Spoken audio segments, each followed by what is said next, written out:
الله من الشيطان الرجيم. بسم الله الرحمن الرحيم.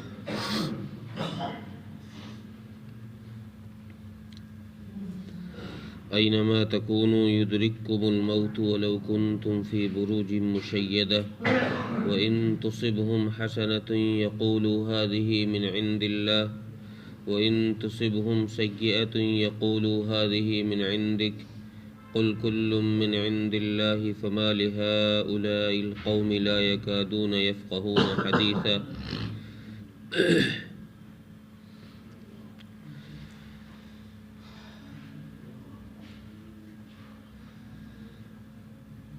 پچھلی آیتوں میں جہاد کے حکم کی فرضیت کا ذکر تھا کہ جہاد کا حکم مسلمانوں پر فرض کیا گیا مدینہ منورہ میں.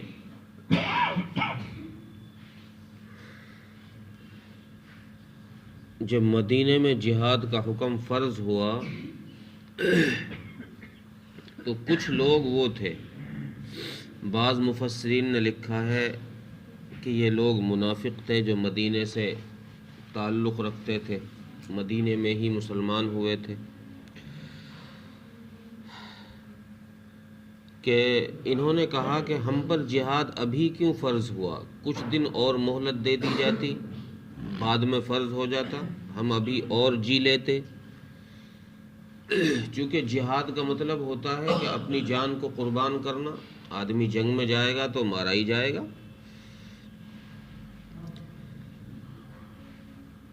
تو اس آیت میں اللہ تبارک و تعالی نے جہاد سے رکنے والوں کے ایک شبہ کا جواب دیا ہے. ان کا ایک جو شبہ تھا کہ بھئی جہاد میں نہ جائیں گے تو نہ مارے جائیں گے، موت نہیں آئے گی. اللہ تبارک و تعالیٰ نے ان کے شبہ کا جواب دیتے ہوئے اس آیت میں فرمایا کہ اگر تم مضبوط قلعوں کے اندر بھی بند ہو جاؤ گے تو موت وہاں بھی تمہیں پہنچ کر رہے گی. اینما تکونوا یدرککم الموت ولو کنتم فی بروج مشیدہ. مفسرین نے لکھا ہے کہ مضبوط قلعے ایسے قلعوں کو بروج مشیدہ کہا جاتا ہے جن میں کوئی سوراخ بھی نہ ہو. ایسے مضبوط قلعوں میں بھی اگر تم بند ہو جاؤ گے تو موت وہاں بھی تمہیں پہنچ کر رہے گی. تم اس سے بچ نہیں سکتے، کسی بھی صورت میں بچ نہیں سکتے. تم یہ سوچ رہے ہو کہ چلو جہاد کا حکم بعد میں فرض ہو جاتا ہم پر تو ہم نہ مارے جاتے، بچ جاتے. اللہ تبارک و تعالیٰ نے اس کا جواب یہ دیا کہ تم بچ نہیں سکتے جہاد سے رک کر کے، پیچھے ہٹ کر کے. کیوں؟ اس لیے کہ موت جب آنی ہے تو وہ ہر حال میں آئے گی. کسی بھی صورت میں تم اس سے بچ نہیں سکتے، چاہے تم قلعوں کے اندر ہی بند کیوں نہ ہو جاؤ، پھر بھی تم اس سے بچ نہیں سکتے. تفسیر ابن کثیر نے اس آیت کے تحت میں ایک بڑا عجیب واقعہ نقل کیا. فرماتے ہیں کہ پچھلی امتوں میں ایک عورت تھی جو حمل سے تھی، اور اس عورت کا جب وضع حمل کا وقت آیا، بچہ جننے کا جب وقت آیا، تو اس نے ایک لڑکی کو جنم دیا. لڑکی اس نے جنی. تو اس عورت نے جب جنم دیا لڑکی کو تو اس نے اپنے خادم سے، اس عورت نے اپنے نوکر سے کہا کہ جا ذرا آگ لے کر آ. یہ نوکر اپنے مالک کا حکم مان کر باہر نکلا. کہتے ہیں کہ اس کو باہر دروازے پر ایک شخص ملا، ایک اجنبی شخص اس کو ملا باہر. اس نے کہا کہ اس عورت نے کیا جنم دیا، کیا جنا ہے، کہ اس نے لڑکی جنی ہے. تو اس شخص نے کہا کہ یہ لڑکی 100 آدمیوں سے زنا کرے گی اور اس کی موت مکڑی کے ذریعے سے ہوگی.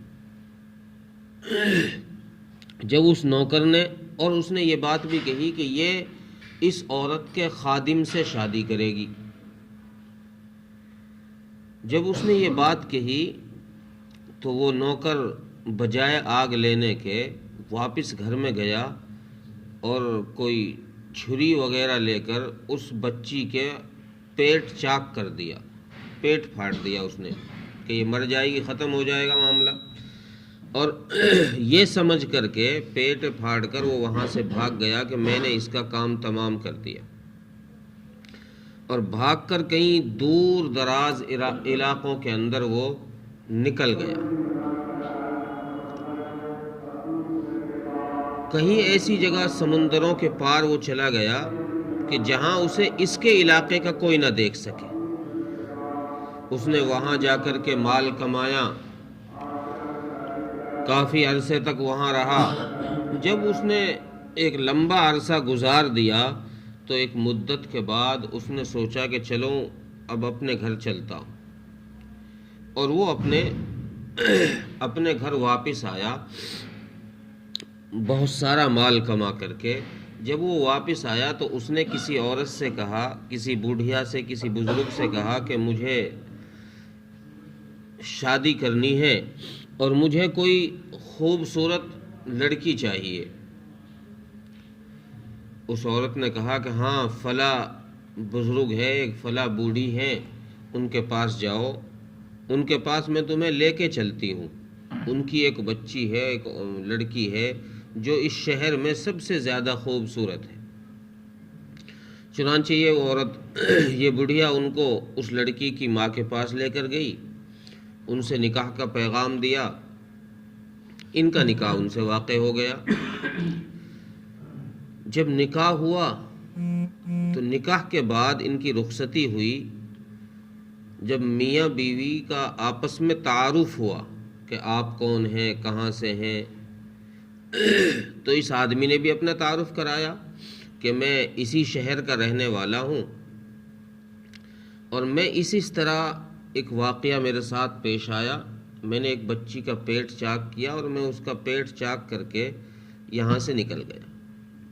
میں دور علاقے میں چلا گیا، وہاں میں نے وقت گزارا، اب میں یہاں واپس آیا. تو اس لڑکی نے کہا کہ وہ لڑکی میں ہی ہوں جس کا تو نے پیٹ چاک کیا تھا. اور اس نے اپنا پیٹ اگاڑ کر کے دکھایا کہ دیکھو یہ ٹانکوں کے نشان ہیں، میری ماں نے میرا پیٹ اسی وقت سل دیا تھا جب تم پھاڑ کر چیر کر کے بھاگے تھے.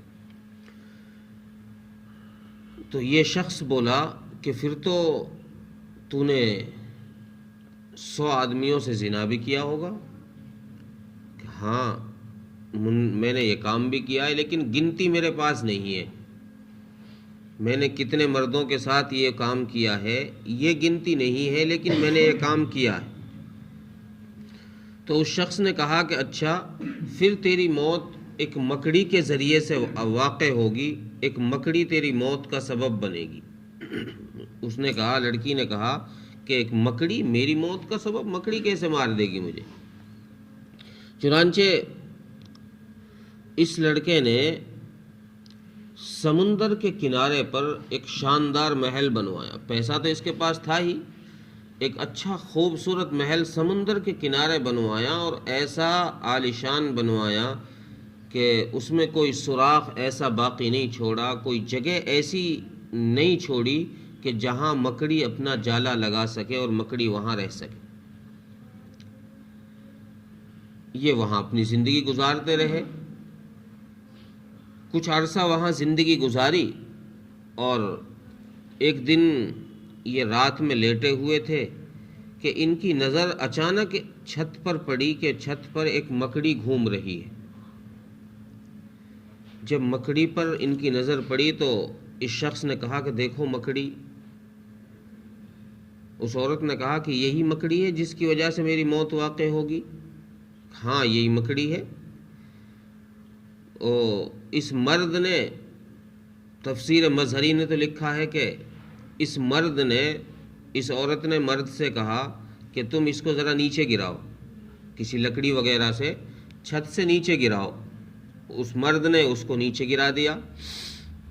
معارف القرآن کے اندر مفتی شفیع صاحب رحمۃ اللہ علیہ نے لکھا ہے کہ اس لڑکی نے خود ہی اٹھ کر کے اس مکڑی کو اوپر سے نیچے گرایا، اور اپنے آدمی سے کہا کہ دیکھ تو کہہ رہا ہے کہ یہ تیری موت کا سبب بنے گی، لو میں اس کا خاتمہ کر دیتی ہوں، اور اپنے پیر کی انگلی اس پر رکھ کر اس کو وہی مسل دیا، ختم کر دیا۔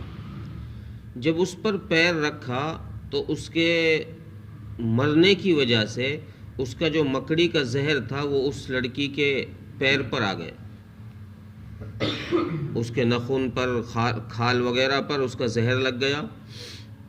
لکھا ہے کہ کچھ دنوں کے بعد اس لڑکی کا پیر سیاہ ہو گیا اس کے زہر کی وجہ سے، اور اس کی موت واقع ہو گئی۔ یہ ابن کثیر رحمۃ اللہ علیہ نے اس آیت کے تحت میں لکھا ہے، اور فرمایا کہ دیکھو جب موت آنی ہوتی ہے تو وہ کسی بھی حال میں آ کر رہتی ہے، تم کسی بھی صورت میں اس موت سے بچ نہیں سکتے۔ یہ نہیں کہ تم جہاد میں نہیں گئے تو اب موت واقع نہیں ہوگی، بلکہ جہاد میں جا کر بھی جن کی موت اللہ تبارک و تعالیٰ نے نہیں لکھی، وہ تلواروں کے سائے میں بھی رہ کر کے یوں ہی بچ کر آ جاتے ہیں۔ حضرت خالد بن ولید رضی اللہ تعالیٰ عنہ کتنے سارے جنگ کیے ہیں، لیکن موت بستر پر آئی ہے، اور ہمیشہ یہ دعا کیا کرتے تھے کہ اللہ میری موت عورتوں کی طرح سے بستر پر نہ آئے، میں جنگ میں مرنا چاہتا ہوں، میدان میں مرنا چاہتا ہوں، لیکن اللہ تبارک و تعالیٰ نے موت واقع نہیں کی تھی۔ اتنے سارے جنگ کیے اور فتوحات حاصل کی، لیکن موت پھر بھی بستر پر آئی۔ تو اس آیت میں اللہ تبارک و تعالیٰ نے ان لوگوں کو، جہاد سے رکنے والوں کو یہ جواب دیا ہے کہ تم یہ سوچ رہے ہو کہ ہم جہاد سے بچ جائیں گے تو موت واقع نہیں ہوگی، جہاد میں جائیں گے تو موت واقع ہو جائے گی، ایسا کچھ نہیں ہے۔ یہ تو موت اللہ تبارک و تعالیٰ کا حکم ہے، جس کے لیے اللہ کا حکم ہو جائے گا، جس وقت ہو جائے گا اس وقت پہنچ کر رہے گی۔ اور آگے اس آیت میں ایک بات اور یہ فرمائی کہ یہ مدینے کے منافقین کا حال یہ تھا کہ جب کوئی مسلمانوں کو اور ان کو خود کو کوئی آسانی پیش آتی تھی، کوئی اچھائی حاصل ہو جاتی، یعنی جنگ میں جانے سے کوئی فتح مل جاتی، مال غنیمت آ جاتا، یا کوئی اور ایسا اچھا کام ہو جاتا، تو یہ کہتے تھے کہ یہ دیکھو اللہ کی طرف سے ہے، ہوا من عند اللہ، یہ اللہ کی طرف سے ہے، اللہ نے دیا ہے، ایسا ہونا تھا، یہ جنگ ہمیں جیتنی تھی، یہ اللہ کی طرف سے فیصلہ ہو گیا۔ لیکن اگر کوئی ان کو پریشانی آ جاتی، جنگ میں فتح نہیں ہوتی، شکست ہو جاتی، یا کوئی قتل ہو جاتا، یا کوئی اور اس طرح کی کوئی پریشانی آ جاتی، ان پر کوئی حادثہ آ جاتا، تو یہ کہتے تھے کہ یہ تو حضرت محمد صلی اللہ علیہ وسلم کی وجہ سے ہوا، یہ تو ان کی وجہ سے ہوا، انہوں نے کہا تھا اس طرح کرو۔ اگر یہ نہ کہتے کہ اس طرح کرو تو پھر یہ نہ ہوتا، یہ بات نہ ہوتی۔ جیسے ہماری عادت ہوتی عام طور سے کہ یار اس طرح کر لو، جب اس طرح کرتے ہیں تو پھر کوئی اگر اس میں خرابی واقع ہو جاتی ہے تو پھر سامنے والا یا خود ہی وہ بندہ یہ کہتا ہے کہ یار ایسے نہ کرتے، اس طرح کر لیتے تو یہ نہیں ہوتا۔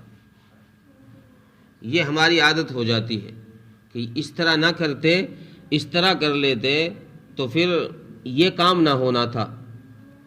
اللہ تبارک و تعالیٰ نے آیت کریمہ نازل فرما کر اپنے حبیب صلی اللہ علیہ وسلم کی برات ظاہر فرمائی، اور فرمایا کہ میرے نبی کی وجہ سے نہیں ہے، میرے محبوب کی وجہ سے نہیں ہے کہ انہوں نے اس طرح کہا ہے تو اس طرح ہو گیا ہے، یہ غلطی ان کی نہیں ہے، بلکہ نبی جی آپ ان سے کہیے چاہے خیر ہو چاہے شر ہو، بھلائی ہو یا برائی ہو، ہر چیز اللہ کی طرف سے ہوتی ہے، ہر چیز اللہ کی طرف سے ہوتی ہے۔ قل کل من عند اللہ۔ لیکن ان لوگوں کو پتہ نہیں کیا ہو گیا کہ یہ ایسے کم سمجھ اور نا اہل ہے کہ یہ کوئی بات سمجھتے ہی نہیں ہیں۔ یہ منافقوں کے بارے میں اللہ فرما رہے ہیں کہ یہ ایسے ناسمجھ اور کم عقل لوگ ہیں کہ ان کو کسی طریقے سے سمجھا لو، ان کی سمجھ میں کوئی بات بیٹھتی ہی نہیں ہے۔ ترجمہ دیکھیں، اینما تکونوا یدرککم الموت ولو کنتم فی بروج مشیدہ، تم جہاں کہیں بھی رہو موت تمہیں پہنچ کر رہے گی، اگرچہ تم مضبوط قلعوں کے اندر بند ہو جاؤ، چھپ جاؤ۔ وَإِن تُصِبْهُمْ حَسَنَةٌ يَقُولُوا هَٰذِهِ مِنْ عِنْدِ اللَّهِ، اور اگر ان کو کوئی اچھائی پہنچتی ہے تو کہتے ہیں کہ یہ اللہ کی طرف سے ہے۔ وَإِن تُصِبْهُمْ سَيِّئَةٌ يَقُولُوا هَٰذِهِ مِنْ عِنْدِكَ، اور اگر کوئی برائی پہنچتی ہے، کوئی مصیبت پریشانی پہنچتی ہے تو کہتے ہیں کہ یہ تیری وجہ سے ہے، یہ تیری طرف سے آئی ہے۔ قُلْ كُلٌّ مِّنْ عِنْدِ اللَّهِ، اے نبی جی آپ ان سے کہہ دیجئے کہ یہ سب چیزیں اللہ کی طرف سے ہیں۔ فَمَا لِهَٰؤُلَاءِ الْقَوْمِ لَا يَكَادُونَ يَفْقَهُونَ حَدِيثًا، بس کیا ہو گیا اس قوم کا، ان لوگوں کا کیا ہو گیا کہ یہ کوئی بات سمجھنے کو تیار ہی نہیں ہے، ان کے کوئی بات سمجھ ہی نہیں آتی۔ اللہ تعالیٰ